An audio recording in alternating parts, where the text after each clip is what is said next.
I have an interesting history with the Grand Theft Auto series. Whenever I visited my friend in elementary school, we'd boot up his copy of GTA San Andreas and mess around with the cheat codes, spawning in tanks and going crazy with them. That was my first exposure to the insanity of Grand Theft Auto, a series infamous for its crazy scenarios, immature and often controversial content, and establishing a genre all on its own. You probably already know that after a stint of 2D titles, Rockstar Games revolutionized the third-person sandbox game with Grand Theft Auto 3. It, alongside its follow-ups Vice City and San Andreas, featured some of the largest and most intricate worlds ever seen in video games, and let you roam to your heart's content, filling it with activities and storylines to complete. While I had my first exposure to GTA with San Andreas around 2005, it took me quite a while to get back into the series. I was almost a teenager when Rockstar released Grand Theft Auto 4 on April 29, 2008. It was a massive launch and became one of the most financially successful games released to that point. But despite being right in the target demographic for a game like this, I had no interest at the time. I just wasn't into shooters back then, and therefore didn't follow GTA 4 in the gaming press. The only time I heard anything about it in 2008 was when my local news station covered it, and even then, I ignored their story. Over the next few years though, I slowly became curious about it as it was just too tempting to resist. I finally decided to pick the game up for myself in 2011 on Steam, but didn't get very far, and then I got it again on Xbox 360 in 2013 in anticipation of its sequel, Grand Theft Auto 5. And since then, I've seen many differing opinions on GTA 4, acclaim from critics at release, controversy from the press, disdain from some GTA fans, and ultimately a reclamation of its positive aspects. I've always really liked it, and even when I moved on to GTA 5, there was something about 4 that appealed to me more. With its 15th anniversary already behind us because I'm bad at scheduling things, I wanted to replay this one to see if it holds up and whether it's as good as I remember it. So let's get back on the boat to Liberty City and see what makes GTA 4 such a memorable experience.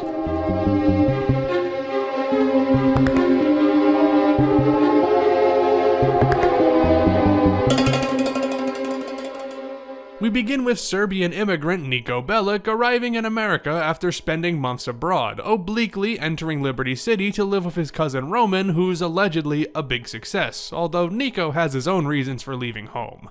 Upon arriving, Niko learns that Roman's actually living in squalor, unable to curtail his gambling addictions and heavily in debt to loan sharks and gangsters, which Niko does not appreciate. So, you full of crap or what? What? Niko turns to crime to help pay off Roman's debts as it's the only way he knows how to make money.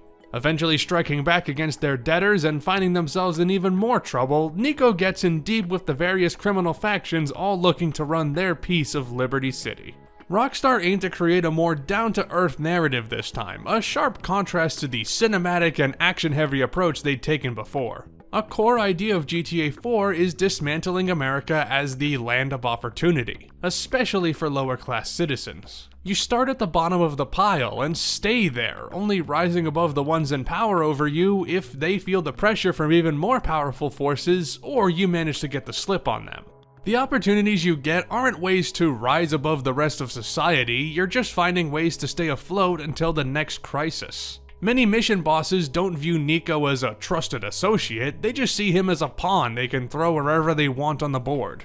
And those who treat him respectfully are in a shared situation, struggling to get by and feeling the heat on their shoulders at every turn.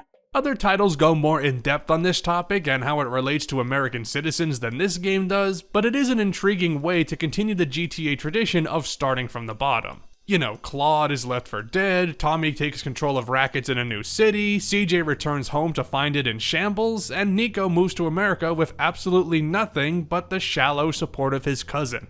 While Roman touts the country as a land of fortune and fame ripe for the taking, Niko only sees its seedier side, getting involved with bad characters because that's what's available to him. That, and he's damn good at what he does. GTA 4's gameplay has definitely aged, but has held up well at its foundation. This was right in the middle of the third-person shooter explosion, where taking cover was still a bold mechanic, and blind firing around corners was a wild and untested idea that opened up the floodgates for new possibilities. You don't have to stand out in the open absorbing pot shots anymore, duck behind a wall or doorway, and watch as enemies shoot at your cover like absolute dorks. I'm kidding, of course, but without knowing that GTA is the grandfather of the modern third-person sandbox game, you can easily conclude that the gameplay is pretty dated and almost bog standard. GTA tends to get a pass on this front because it's an institution, but the reality is, you're just running around, shooting, driving, shooting while driving, and very occasionally fist-fighting people for most of the game. That's not to say the game doesn't change things up, yet the core gameplay loop is inherently repetitive, and I can imagine some would glaze over it before too long. The important part though is how well it controls, and it doesn't fare too poorly on that front. It does feel noticeably stiffer in 2023, especially turning Nico around and getting to high platforms, but once you're in combat and hiding in cover, the still solid gunplay takes over. I tend to favor shotguns for high-density areas with good places to take cover, and the assault rifle for just about anything else. Once you unlock the more powerful weapons, you basically ignore the rest. Not that the pistol and SMG are bad or anything, it's just hard for them to compare to the firepower you unlock later. I'll be honest though, the long-range weapons don't do anything for me. Maybe it's just my terrible aim, but the sniper rifles don't feel very useful, and the RPG and grenades are situational at best. That's assuming you have the firepower to spare, which you usually will even if you have to duck into the few underground gun stores located throughout Liberty City.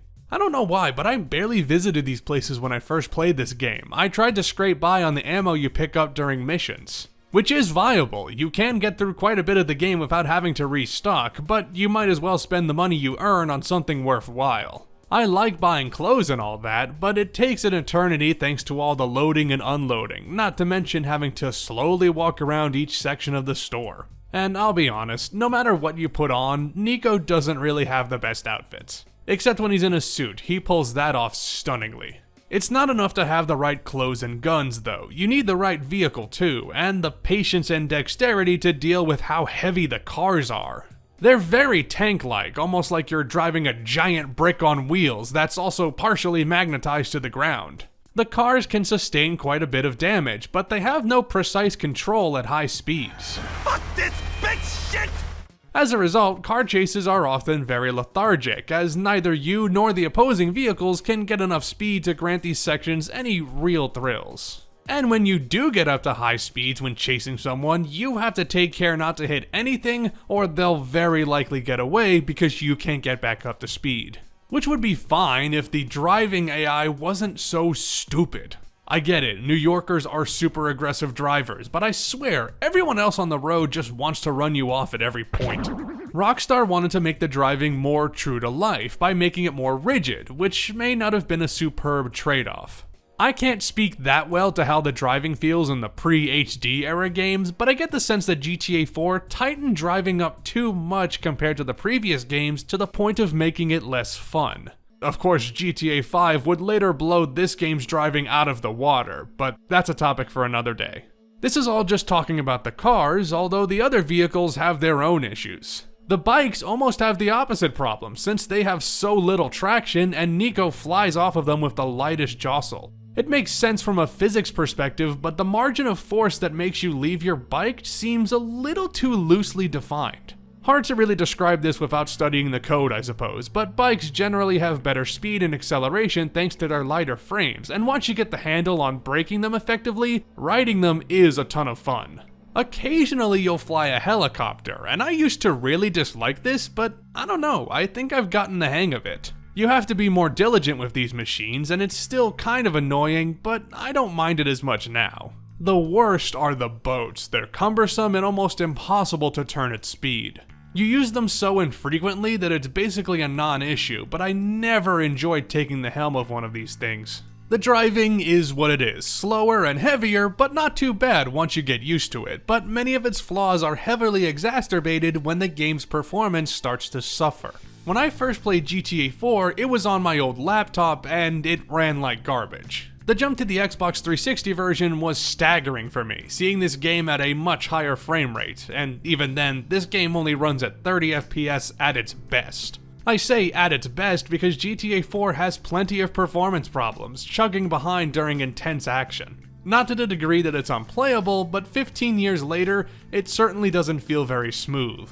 This might just be my disc, but occasionally the game hung up on me for a few seconds. That's never happened to me with this game before, so if this has happened to you, please let me know. I'm curious if this was a common issue.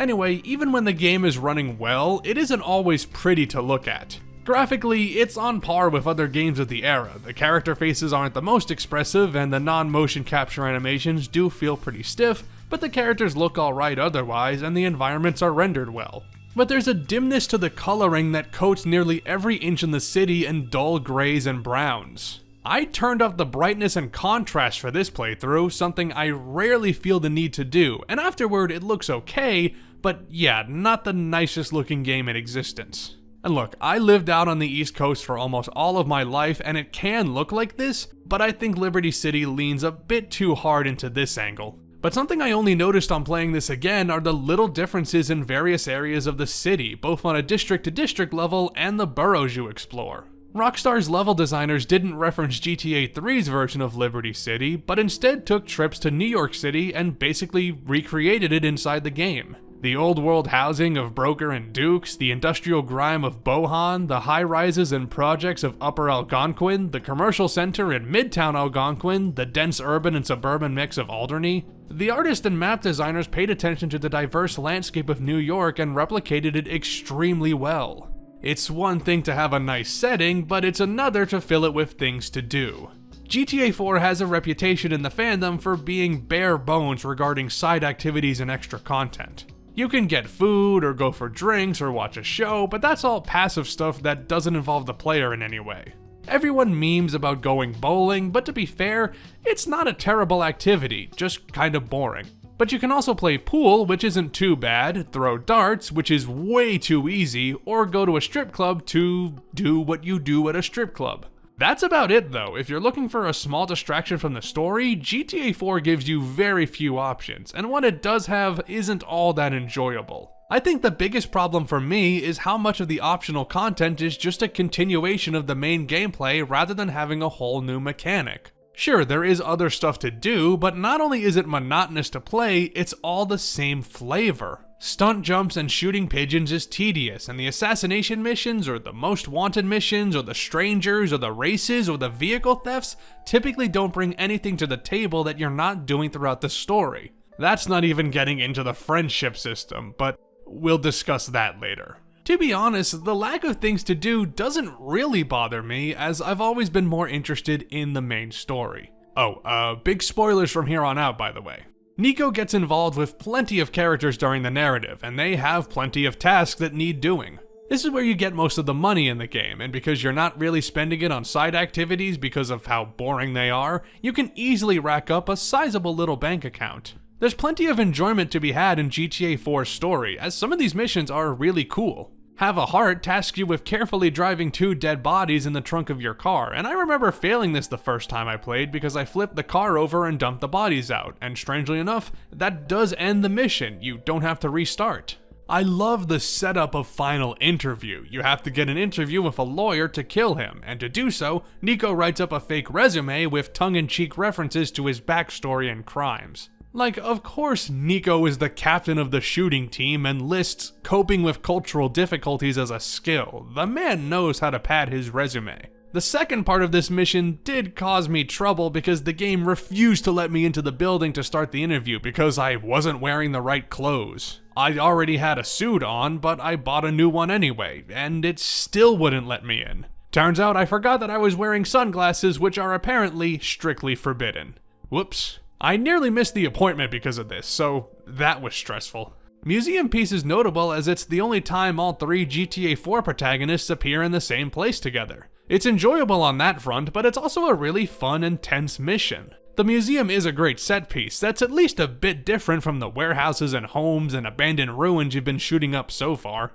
I'm not sure if this is a popular opinion or not, but I really like No Way on the Subway. To be sure, it's frustrating sometimes because of the bike controls, but trying to assassinate the bikers while driving through an active subway line is just really cool to me. This one's always stood out to me for some reason, even if objectively, it doesn't have many unique elements. I know people love the kidnapping Gracie Ancelotti storyline, and it is memorable, if for no other reason than Gracie's intense struggle to resist her kidnapping. But for me, it doesn't get super engaging until the final mission, Diamonds Are a Girl's Best Friend, where Nico and Packy have to survive an attack from Ray Bulgarin. This is a fantastic conclusion to this arc. It's pretty late in the game, and feels like most of the story threads are finally reaching their end, with two coming together unexpectedly for a great little twist. And if you're talking about GTA 4 missions, you have to bring up 3-Leaf Clover, undoubtedly the most memorable mission in the game. Vice City and San Andreas both had multi-part missions where you gather team members and resources to perform a big heist, and while you aren't setting up the robbery this time around, it's still a pretty epic mission. The awesome banter between Nico, Packy, and Derek, the way it ties into the intro of the Ballad of Gay Tony, the escape from the bank, which is the largest and most dangerous survival section in the game to this point, the list goes on. It is undoubtedly one of the more challenging missions and requires a lot of stamina and perseverance, and I died quite a lot playing this for the first time. Replaying it now though, I cleared it on my first try. It was close, but it made going through this mission again so much fun. That's not to say every mission is all that good, as some of these can be really annoying. Snowstorm tasks you with raiding an abandoned hospital, and I don't know about you, but I felt like this was a significant and borderline unfair difficulty spike. Mostly because the layout of the hospital is very unfriendly, with enemies placed in terrible positions where they can snipe you before you even know where they're coming from. I already complained about how the boats handle, which means that babysitting, and especially buoys ahoy, are pretty bad. Dealing with the awful boat physics is bad enough, but shooting enemies simultaneously? No thanks. The worst mission for me on replaying this was Pegorino's Pride, and to be honest, it was mostly my fault. My aim with the sniper rifle was horrible, meaning Pegorino died a few times. Then I was too callous and killed an ambusher before the game registered him as an enemy. Then I was still too callous in chasing the thieves and accidentally destroyed the tribute. I failed this mission 5 times, which meant I started at the beginning 5 times. The missions have no checkpoint, so if you die, you've got to start it all over again.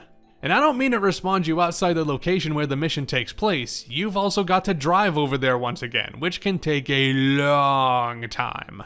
To their credit, Rockstar created 2 sets of dialogue for most missions, so you'll get something new if you restart the first time. But after this, the characters just shut up, so you've only got the radio to occupy your time, unless you're like me and you turn the radio off to avoid copyright claims in the footage, so, ugh. I guess the lack of checkpoints wouldn't be as bad if the game constantly switched things up. After all, if the missions feel different from each other, having to replay 1 or 2 isn't too bad. Unfortunately, GTA 4 is extremely redundant on this front. So many of these missions just boil down to drive to place, enter place, locate enemies, shoot enemies until dead, leave scene, get money. Not every single mission is like this, and there are a few other additions that spice things up, like car chases, finding items, or trailing people and vehicles. Yet this doesn't add anything really unique, and you're doing this for 20 hours at least if you're just focusing on the main story. Make no mistake, I enjoy this game and liked playing through it again, but I completely understand how people might find this one dull. And no, the choices don't really add anything. Every so often, you can choose whether to kill or spare an NPC, and in most instances, it doesn't have any impact whatsoever. Like, yeah, you can encounter Clarence and Denise again if you spare them, but honestly, I couldn't care less about any of that. There's really only 2 I find have any kind of impact, the final 2 choices, which we'll talk about later, and killing Derek or Francis McCreary. Derek is a heroin addict, which causes him to go into mindless rages, and Francis is a crooked cop with a lot of dirt on Nico. Not only are you well familiar with both by the time you start the mission, but you know how much tension there's been between these 2. In the past, I always killed Francis simply because he's an asshat, but this time, I chose to kill Derek. Not really because of the payout, but because Nico uses this to force Francis to eliminate his wanted levels afterward. That's a solid reward, and personally, knowing now that Derek dies anyway according to GTA 5 made me less inclined to save him. But the biggest reason why that choice feels like it matters is because Derek and Francis are fully realized characters. If there's one aspect that GTA 4 absolutely nails, it's the characters and their personalities. The GTA games have a well-deserved reputation for their snappy, satirical, and biting dialogue, which some might say comes at the cost of character development. GTA 4 doesn't have that problem. It keeps that style while giving us deep and interesting people that feel very down-to-earth. Nowhere is that clearer than with Niko Bellic, a fantastic protagonist who is a wonderful anchor to the story's events. I mean, he's a badass gunman who's borderline psychopathic in the gameplay sense, but also a level-headed individual when it comes to interacting with people. Unlike the other protagonists who are criminals just kind of because, Niko grew up in a country torn apart by war, choosing to fight and losing a lot of his humanity in the process. When the war ended, he felt like fighting was the only thing left in his life, and that meant turning to crime. Niko makes it clear that he's committed several atrocities over his life and acknowledges that his views on right and wrong are skewed because of his experiences. When the war came, I did bad things. And after the war, I thought nothing of doing bad things. I killed people, smuggled people, sold people. And you don't worry about your soul? After you walk into a village and you see 50 children, all sitting neatly in a row against the church wall, each with their throats cut and their hands chopped off, you realize that the creature that could do this doesn't have a soul.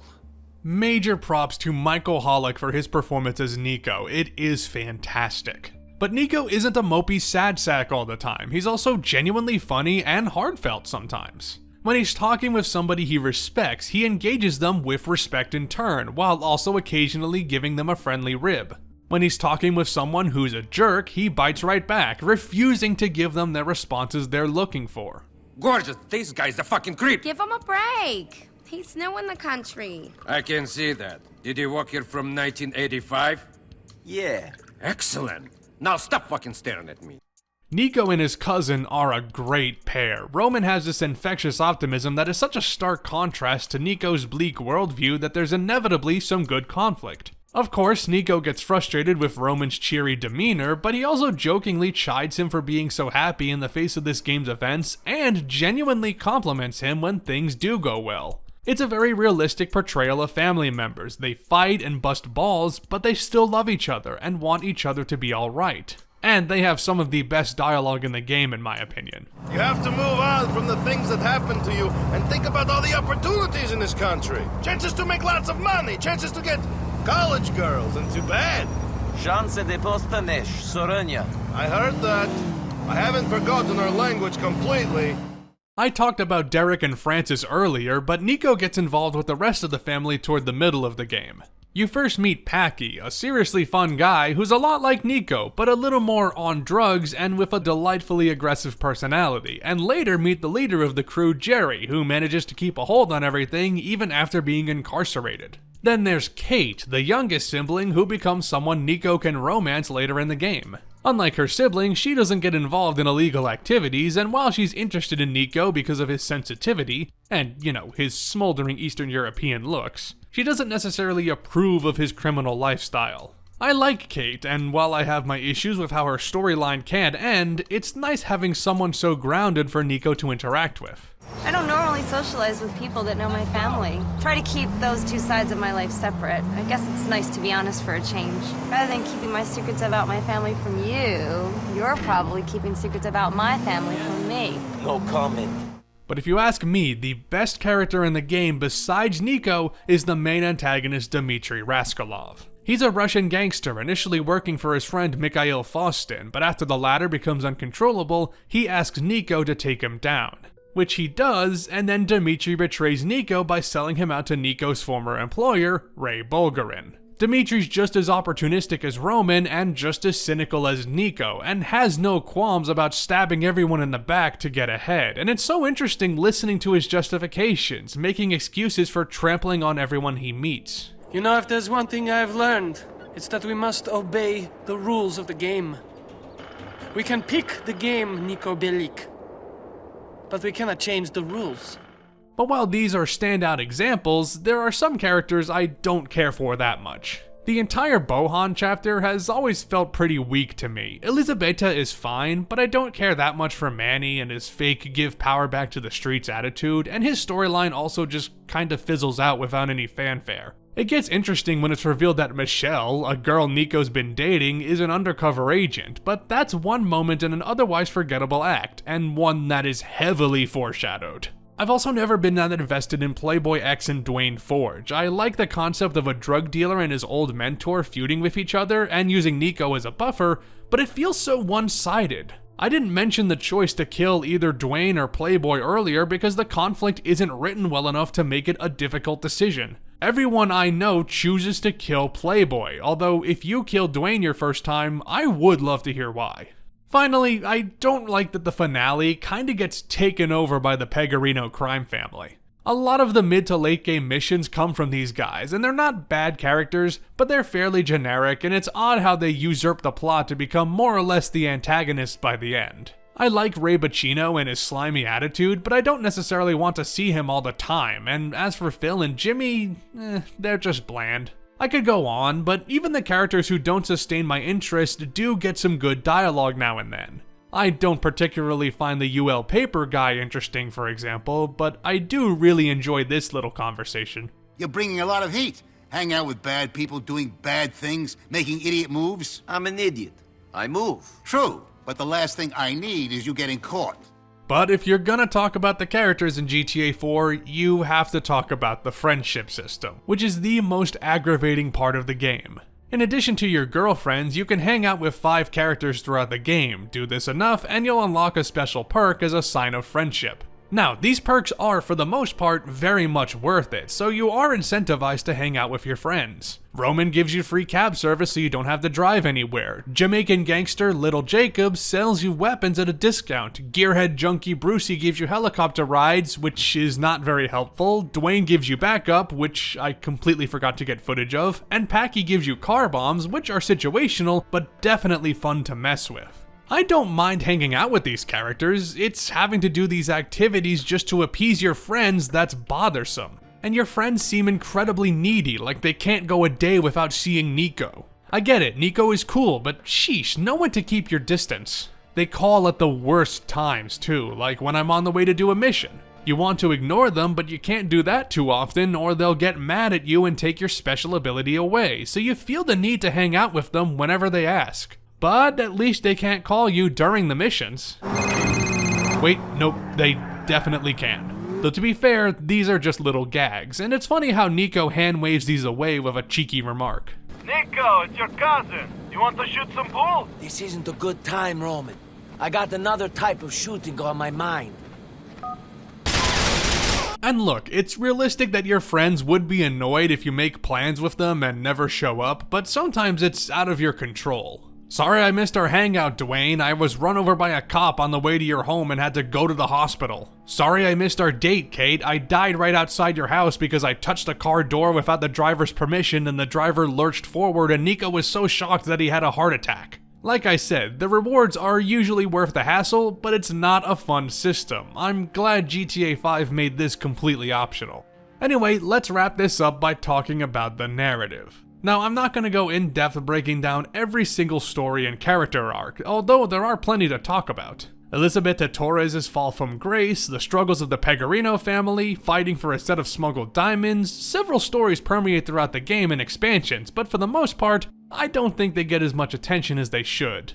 Let's take Ray Bulgarin for example. Nico used to work for Bulgarin, smuggling people across the Adriatic, but on one voyage, the boat sank and Nico had to swim for his life, leaving the cargo behind. Bulgarin blamed Nico for the loss and went after him, partially motivating Nico to escape to America.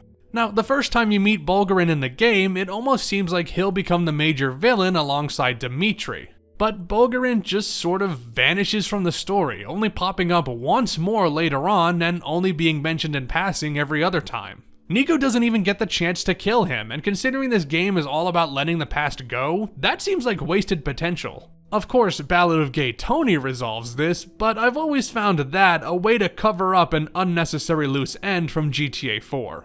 Speaking of letting the past go, one of the story's most compelling parts is Nico's hunt for the man who betrayed him. During the war in Serbia, he and his squadron, all friends from his home village, were betrayed and ambushed, and only 3 survived. Nico has been hunting the other 2 to enact revenge, knowing that one of them fled to Liberty City, another reason Nico moved to America. This is what drives a lot of Nico's actions. He isn't just in this for the money, he wants to use his connections in the Liberty City underworld to find the men he's looking for. One of the best moments in the game is when Nico finally confronts the man who betrayed them, Darko Breivik.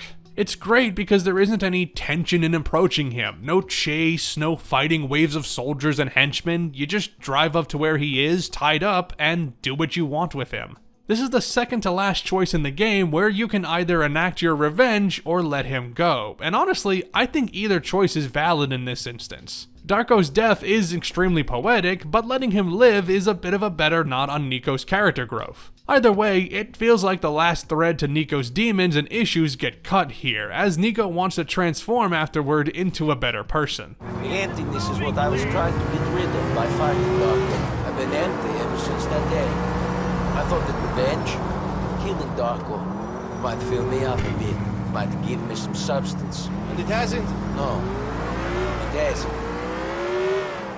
Does that make you happy? Of course it doesn't make me happy, but maybe this is good for you. Maybe now that you know that revenge is not what you are after, you can look for fulfillment in other places. Healthy ones. Maybe. I don't know. But of course, once you get deep into crime, you can't leave it behind, as Nico gets pulled in for one last thing. Pegorino orders Nico to participate in a heroin deal with the Russians, which would mean partnering up with Dmitri, something Nico doesn't want to do given their history. So for the game's final choice, he can either take the deal and the money, or kill Dmitri instead to finally get his revenge. Afterward, Roman marries his girlfriend Mallory, but a tragic event at the wedding sends Nico back on the warpath to get rid of Pegorino and/or Dmitri once and for all. There isn't intended to be a canon ending to GTA 4. I think technically the revenge ending is canon, but that's only if you consider some Easter eggs in GTA 5 canon as well, which was not Rockstar's intent. But this is a perfect way to segue into a little section I call 5 reasons why the revenge ending of GTA 4 is far superior. Number 1. At the end of the game, all Nico wants to do is finish up his business and cut everything out. He has enough money by this point that the profit doesn't seem all that impressive, and to make Nico go back to working with Dmitri just for money seems all the more baffling. He posits that the money would help secure his and Roman's futures, but the two seem to be doing absolutely fine even without the money you get from the first deal mission. I get why he'd feel pressured into it because of Pegorino's threats, but purely on a character motivation level, the deal ending is weaker. Number 2. No matter which path you choose, Roman gets married and a hit takes place at the wedding intending to take Nico out, but instead, another character gets killed. Roman pesters you to do the deal with Dmitri, and if you do, Roman gets killed. Kate pesters you not to do the deal with Dmitri, and if you don't, Kate gets killed. Now, both Roman and Kate's deaths are well executed. I see them both on even footing in regards to pushing Nico to the breaking point. But with Roman dead, you lose access to the free cab service, whereas with Kate dead, you don't lose access to anything. Sure, Kate is a solid character, and watching her get shot by mistake is sad, but you're not handicapping yourself while free roaming if she dies. Number 3. If you take the deal, you catch up with Dmitri and Pegorino, but the former kills the latter and you have to chase Dmitri down. He's in a helicopter and you're in a boat, and you already know my complaints about the boats. Little Jacob then picks you up in another helicopter, and I swear you have to do this section perfectly or else you can't win. Any mistake costs you time you can't afford to lose, which makes it all the more better that Nico can take an eternity to just sit down in the damn boat. In the revenge ending, however, you have to chase Pegorino on a dirt bike, and this doesn't control well either, but the time limit is far more accommodating. Number 4. I love that in the revenge ending, you kill Dmitri on the same boat that brought Nico to America. That's a really nice touch. Killing him on Happiness Island is fine and all, but it just doesn't have the same impact. Pegorino dying by Dimitri's hands in the deal ending makes sense, but it isn't engaging on the player's part, whereas chasing and cornering him on Happiness Island is. Again, Pegorino sort of hijacks the storyline by the end, but I think this ending is a solid enough conclusion to his arc. Number 5. Let's take a look at how much money you receive for each ending. If you take the deal, you receive $250,000. If you choose revenge, you also receive $250,000, albeit later in the quest line. Now, we can crunch some numbers to determine that the difference between these two rewards is 0. And that's appropriate because, as I mentioned earlier, money doesn't mean anything in this game. In a meta sense, maybe that's just part of what the game's trying to tell you. You need money to do anything in America, but it can't buy you happiness and all that. Nico's specific motivations beyond his personal quests are hard to nail down, but I get the sense that he doesn't do the things he does because he wants money. He says he does at some points, but I think this is just him appealing to the people in power to get what he wants from them. You make things 1% better, that's enough.